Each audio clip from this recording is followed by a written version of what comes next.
매일 성경 묵상을 돕는 해설 가이드입니다. 안녕하세요. 묵상 코치입니다. 함께 읽고 나눌 말씀은 이사야 57장 14절에서 21절까지 말씀입니다. 먼저 14절에서 19절 읽겠습니다. 내가 말하기를 도둑고 도두어 길을 수축하여 내 백성의 길에서 거치는 것을 제하여 버리라 하리라. 지극히 존귀하며 영원히 거하시며 거룩하다 이름하는 이가 이와 같이 말씀하시되 내가 높고 거룩한 곳에 있으며 또한 통회하고 마음이 겸손한 자와 함께 있나니 이는 겸손한 자의 영을 소생시키며 통회하는 자의 마음을 소생시키려 함이라. 내가 영원히 다투지 아니하며 내가 끊임없이 노하지 아니할 것은 내가 지은 그의 영과 혼이 내 앞에서 피곤할까 함이라. 그의 탐심의 제약으로 말미암아 내가 노하여 그를 쳤으며 또 내 얼굴을 가리고 노하였으나 그가 아직도 패역하여 자기 마음의 길로 걸어가도다. 내가 그의 길을 보았은즉 그를 고쳐줄 것이라. 그를 인도하며 그와 그를 슬퍼하는 자에게 위로를 다시 얻게 하리라. 입술의 열매를 창조하는 자 여호와가 말하노라. 먼데 있는 자에게든 가까운 데 있는 자에게든 평강이 있을지어다. 평강이 있을지어다. 내가 그를 고치리라 하셨느니라. 14절은 내 백성의 길에서 거치는 것을 제하여 버리라 라고 말합니다. 13절까지 폭로되고 있는 백성들의 제약에 비해 하나님의 심판은 그리 두드러지지 않습니다.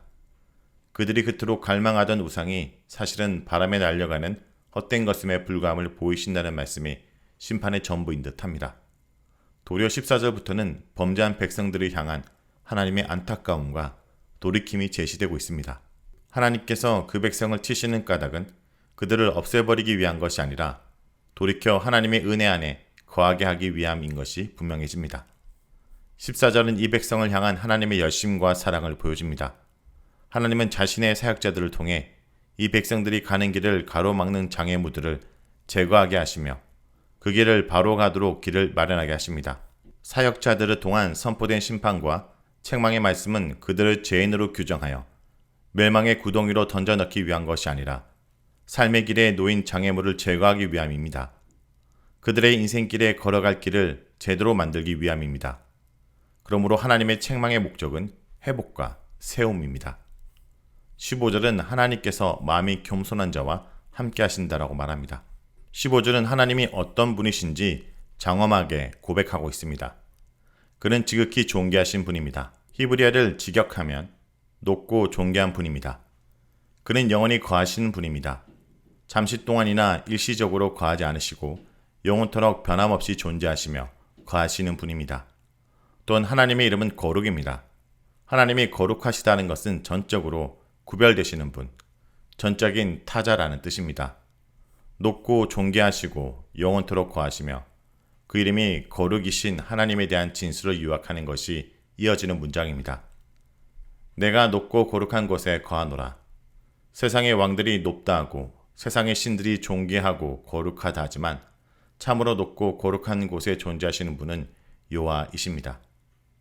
그러나 15절에서 참으로 놀라운 것은 하나님의 높고 존귀하심에 대한 찬양이 통회하고 마음이 겸손한 자와 함께 하신다는 진술로 이어진다라는 점입니다.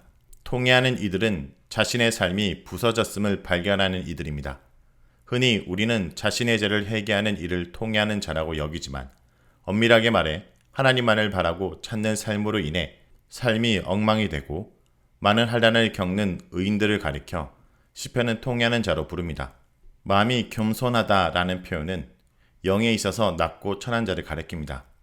자신이 얼마나 낮고 천한지를 발견하고 깨닫는 자가 마음이 겸손한 자입니다. 통회하는 자와 마음이 겸손한 자는 자신들이 처한 고달프고 참담한 상황 속에서 어찌할 수 없는 자신을 발견하는 이들이며 그 가운데 오직 하나님만을 구하고 찾고 바라는 이들입니다. 하나님께서는 이들과 함께 하시며 이들을 다시 살게 하십니다.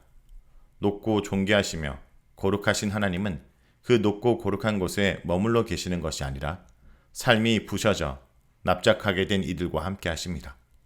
이것이야말로 하나님의 높으심과 거룩하심의 깊은 의미일 것입니다. 57장 3절에서 10절에 당시 백성들이 어떻게 우상을 숭배했는지 살펴보았습니다. 그들은 무성하고 푸른 나무를 찾아다니고 골짜기 가운데 바위 틈을 향하며 높고 높은 산에 오르며 먼 곳까지 찾아가며 심지어 소울까지 내려갑니다. 굉장하고 놀랄만하고 거창한 곳에서 하나님을 찾는 것입니다. 우상은 그렇게 크고 화려하고 높고 웅장하고 엄청난 곳에서 발견할 수 있을지 모르지만 이스라엘 여호와 하나님은 그런 곳에서 찾을 수 없습니다. 가령 그는 높고 존귀하며 거룩하신 하나님, 영원하신 분이지만 그는 부서지고 낮아진 이들과 함께 하십니다. 비천하고 납작한 이들 곁에야말로 영원하고 존귀하신 하나님을 찾을 수 있는 자리라는 것입니다. 존귀하신 하나님은 낮고 비천한 이들과 함께 하십니다. 그러므로 존귀하신 하나님에 대한 찬양은 낮고 천한 이들과 함께 하시는 하나님, 낮은 곳에 임재하시는 하나님께 대한 고백으로 이어져야 합니다. 다음과 같은 시편 9절도 정확히 이 점을 보여줍니다. 그의 거룩한 초소에 계신 하나님은 고아의 아버지시며 가부의 재판장이시라. 존귀하신 하나님께서 낮고 천한 이들과 함께 하심을 기억할 때 우리 교회 역시 하나님께서 계신 그곳으로 나아가야 할 것입니다. 15절에서 19절은 하나님께서 이 백성을 고치시리라 라고 말합니다. 백성들의 죄악의 핵심은 탐심입니다. 마땅히 누릴 자신의 몫이 아님에도 욕심을 부릴 때 하나님께서 싫어하시는 죄악을 저지르게 됩니다. 하나님께서 진노하여 이스라엘을 치시는 까닭은 그를 통해 이스라엘을 고치고 바로잡기 위한 것입니다. 하나님의 고치심은 먼 데 있는 자든 가까운 데 있는 자든 모두에게 임합니다. 땅 끝까지 간다 할지라도 하나님은 거기 계시며 바다 끝까지 이른다 할지라도 하나님은 거기 계시니 하나님께서는 아무리 멀어도 가깝습니다. 어느 곳에 있더라도 내가 하나님께로부터 너무 멀리 떨어졌다고 생각하지 말아야 합니다. 아무리 끔찍하고 창담한 지경에 있을지라도 하나님은 내게 멀리 계시다고 절망하거나 체념하지 말아야 됩니다. 하나님은 먼 데 있는 자들에게도 샬롬을 전하십니다. 다음은 20절에서 21절입니다. 그러나 악인은 평온함을 얻지 못하고 그 물이 진흙과 더러운 것을 늘 솟구쳐내는 요동하는 바다와 같으니라. 내 하나님 말씀에 악인에게는 평강이 없다 하셨느니라. 악인에게는 평강이 없습니다. 깊은 곳에 끊임없이 진흙과 더러운 것이 솟구쳐 오릅니다. 그러니 바다는 안정할 수 없고 계속 그 솟구쳐 오르는 것으로 요동하고 내몰리고 물결칠 수밖에 없습니다. 아무리 노력한다 해도 우리 바닷속 진흙 같은 모든 죄를 다 버리고 악한 행실을 다 버릴 수는 없습니다. 우상을 찾아가고 깊고 높고 먼 것을 찾아다녀도 우리의 평안은 일시적일 수밖에 없습니다. 참된 평안은 거기에 있지 않습니다. 우리 마음속 죄를 다 들여다보고 아무리 자기 몸을 괴롭게 하는 고행을 한다 할지라도 우리 마음에 평화를 얻을 수 없습니다. 악인에게는 평화가 없습니다. 여기서 악인은 죄를 저지른 사람이라기보다 여호와를 의뢰하지 않는 사람입니다. 하나님이 행하실 일을 신뢰하지 않고 기대하지 않는 사람입니다. 악인은 평온함을 얻을 수 없고 진흙과 더러운 것을 늘 솟구쳐내는 움직이는 바다와 같습니다. 악의 근본은 신뢰하지 않음입니다. 그에 비해 의의 공효는 평안입니다. 악인에게 필요한 것은 의로움이고 의로움의 근본은 하나님께서 행하시는 일에 대한 신뢰와 의뢰입니다. 하나님께서 고치시고 인도하실 것을 신뢰하는 것만이 필요합니다. 그러나 악인은 하나님을 의뢰하기보다 자신의 힘을 의지하고 자신의 방편을 의지합니다. 그래서 다시금 먼 곳까지 가고 소울까지라도 내려가려고 합니다. 악인은 죄가 많은 사람이 아닙니다. 죄라면 누구도 피할 수 없을 것입니다. 그러나 악인은 하나님께 마음을 열고 하나님께서 행하실 일에 대한 마음을 여는 자들이며 악인은 이를 거부하는 자들입니다. 하나님께서 가져오실 영광의 날들을 기대하지 않고 소망하지 않는 이들입니다.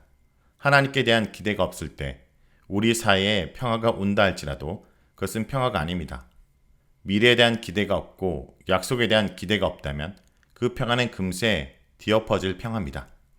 바벨론 포로 중의 백성들은 포로라는 현실과 바벨론이라는 초강대국의 현실 앞에서 여호와께서 가져오실 영광스러운 회복과 기한의 날들을 믿지 못하였고 기한한 백성들은 돌아올 삶의 어목함으로 인해 하나님의 약속이 여전히 살아있음을 믿지 못하였고 결국 종교적인 열심과 정성으로 되돌아가 버린 것입니다.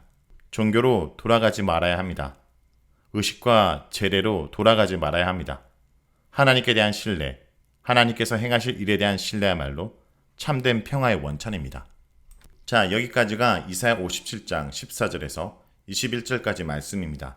오늘 말씀을 통해 우리는 무엇을 묵상하고 적용해야 할까요? 하나님은 위로의 하나님, 치료의 하나님, 평강의 하나님이십니다.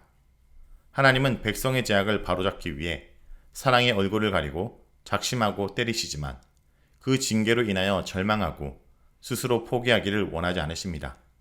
그의 영과 혼이 내 앞에서 피곤할까봐 걱정하며 회복과 위로의 단계로 반전하십니다. 아직도 완전하지 않지만 이제는 그들을 인도하며 위로하십니다. 평강이 있을지어다 라고 반복해서 선포하시며 그들을 고쳐주시리라고 다짐하십니다. 이 하나님의 은혜가 아니었다면 우리 역시 이미 진멸되고 말았을 것입니다. 성도 여러분, 오늘 하루도 위로와 평강의 아버지이신 하나님께 내 모든 약함과 슬픔을 아뢰는 주의 백성들이 되길 간절히 기도드립니다.